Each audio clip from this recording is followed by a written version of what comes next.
கொழும்பு உட்பட சன நெரிசல் மிக பகுதிகளில் குண்டு தாக்குதல், காவல்துறை வெளியிட்ட அறிவிப்பு. வாட்டி வதைக்க போக்கும் வெப்பம், வடக்கு கிழக்கு உட்பட 7 மாகாணங்களுக்கு கடும் எச்சரிக்கை. எரிபொருள் விநியோகம் குறித்து வெளியான புதிய அறிவிப்பு. ஈஸ்டர் தாக்குதல் தொடர்பில் பொதுமக்களுக்கு பாதுகாப்பு அமைச்சரின் அறிவிப்பு. இலங்கை கடற்பரப்பில் பயணித்த மற்றுமொரு பாரிய கப்பலை அதிரடியாக கைப்பற்றிய அமெரிக்கா.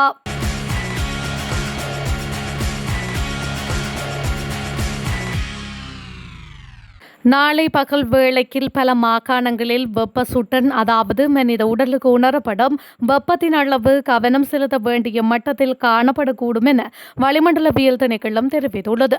வடக்கு, வடமத்திய, வடமேல், மேல் சப்ரகமுவ, தென் மற்றும் கிழக்கு மாகாணங்களுக்கும் மொனராகலை மாவட்டத்திற்கும் இந்த எச்சரிக்கை விடுக்கப்பட்டுள்ளது.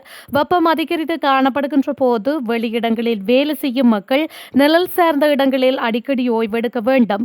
வீட்டில் இருக்கும் நோயாளிகளை அடிக்கடி கவனத்தில் கொள்ள வேண்டும். திறந்த வாகனங்களில் பிள்ளைகளை வெளியில் கூட்டி செல்ல வேண்டாம்.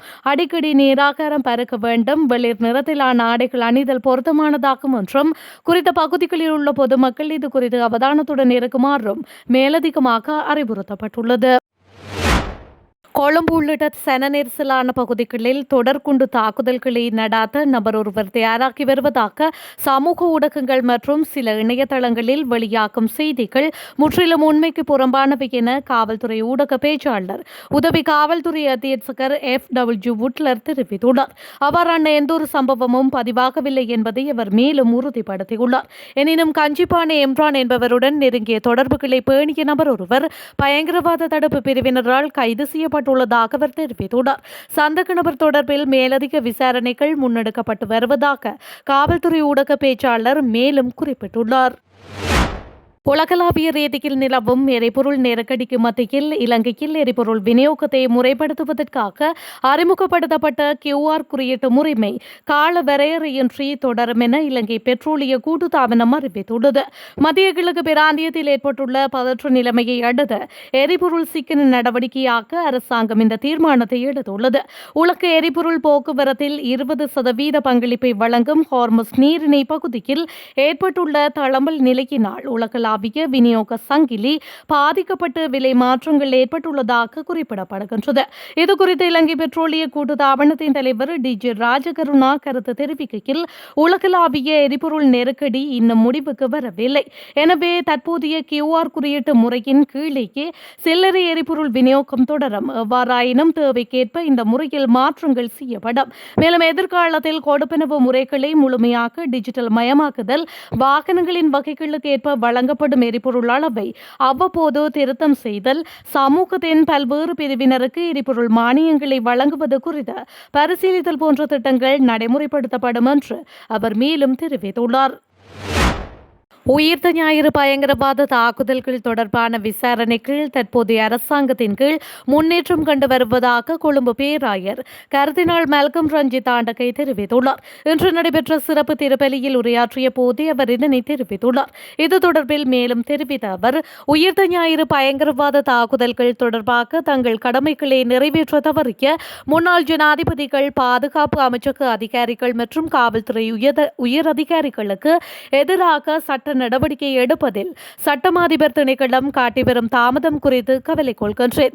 உயிர்த்த ஞாயிறு பயங்கரவாத தாக்குதல்களில் நேரடியாகவோ அல்லது மறைமுகமாகவோ சம்பந்தப்பட்ட சந்தேக நபர்களின் அந்தஸ்தை பொருட்படுத்தாமல் குற்றப்புலனாய்வுத்துறை விசாரிப்பது அவசியம். தாக்குதல்களின் சூத்திரதாரியை கண்டுபிடிப்பது என்பது நீதியை உறுதி செய்வதும் பாதிக்கப்பட்டவர்களின் குடும்பத்தினரின் அடிப்படை உரிமைகளை நிலைநாட்டுவதே ஆகும். மேலும் 2019 உயிர்த்த ஞாயிறு பயங்கரவாத தாக்குதல்களின் பின்னணியில் உள்ள உண்மையை வெளிக்கொணர வேண்டும் என்றும் விசாரணைகளில் உண்மை வெளிப்படும் வரை நீதிக்கான தங்களின் போராட்டம் ஓயாது என கர்தினால் மல்கம் ரஞ்சித் மேலும் வலியுறுத்தியுள்ளார். இந்தோ பசிபிக் பிராந்தியத்தில் தடை செய்யப்பட்ட ஒரு எண்ணெய் கப்பலை அமெரிக்க படைகள் இரவோடு இரவாக கைப்பற்றியுள்ளதாக தகவல்கள் வெளியாகியுள்ளன.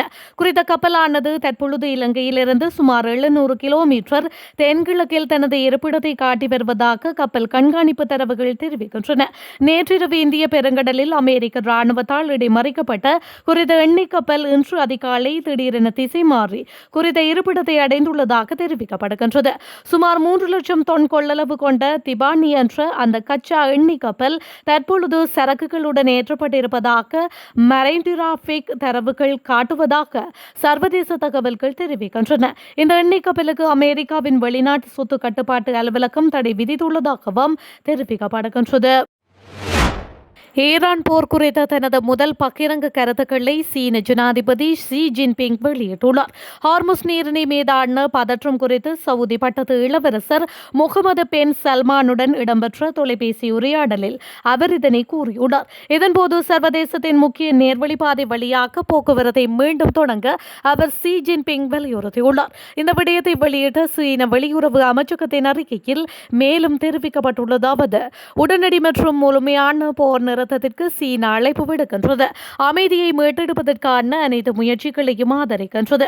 மேலும் சர்ச்சைகள் அரசியல் மற்றும் ராஜதந்திர வழிகளில் தீர்க்கப்பட வேண்டும் என்று வலியுறுத்துகின்றது. பிராந்திய நாடுகள் மற்றும் சர்வதேச சமூகத்தின் பொது நலனுக்காக ஹார்முஸ் இயல்பான போக்குவரத்திற்காக திறந்திருக்க வேண்டும்.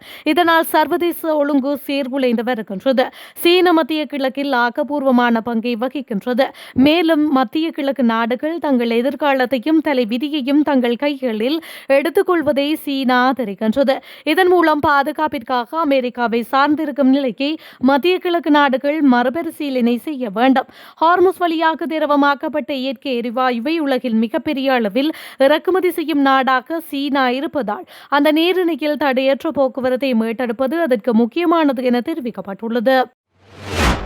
டிரம்பின் அச்சுறுத்தல்கள் மற்றும் போர் நிறுத்த மீறல்கள் மூலம் ஈரானின் ராஜதந்திரத்திற்கு சேதம் விளைவிப்பதாக ஈரானிய நாடாளுமன்ற சபாநாயகர் முகமது பாக்கர் கலிஃபாப் குறிப்பிட்டுள்ளார். அவர் தனது எக்ஸ் கணக்கில் ஒரு பதிவில் இந்த அறிக்கையை வெளியிட்டுள்ளார்.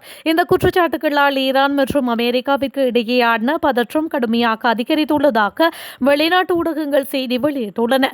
இருப்பினும் அழுத்தத்தின் கீழ் பேச்சுவார்த்தை நடாத தயாராக இல்லை என்று சபாநாயகர் எச்சரித்துள்ளார்.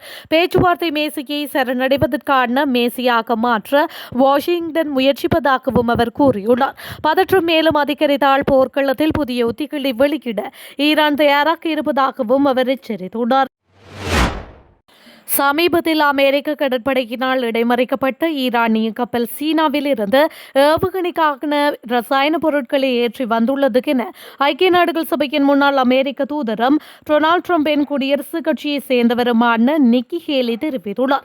தனது எக்ஸ் தளத்தில் பதிவிட்ட ஒரு பதிவில் ஹேலி இவ்வாறு குறிப்பிட்டுள்ளார். குறித்த பதிவில் மேலும் தெரிவிக்கப்பட்டுள்ளதாவது இந்த வார இறுதியில் ஹார்முஸ் நீரிணையில் அமெரிக்கா கைப்பற்றிய கப்பல் சீனாவில் இருந்து ஈரானுக்கு சென்று கொண்டிருந்ததுடன் ஏவுகணை ரசாயன பொருட்களை கொண்டு செல்வதுடன் தொடர்புடையது. இந்த நிலையிலேயே நிறுத்துமாறு விடுக்கப்பட்ட தொடர்ச்சியான உத்தரவுகளை அது ஏற்க மறுத்தது என்று அவர் கூறியுள்ளார். ஈரானுக்கு ஆதரவளிப்பதில் சீனாவின் பங்கு இருப்பதாக கூறப்படுவதை அவர் மேலும் சுட்டிக்காட்டியுள்ளார்.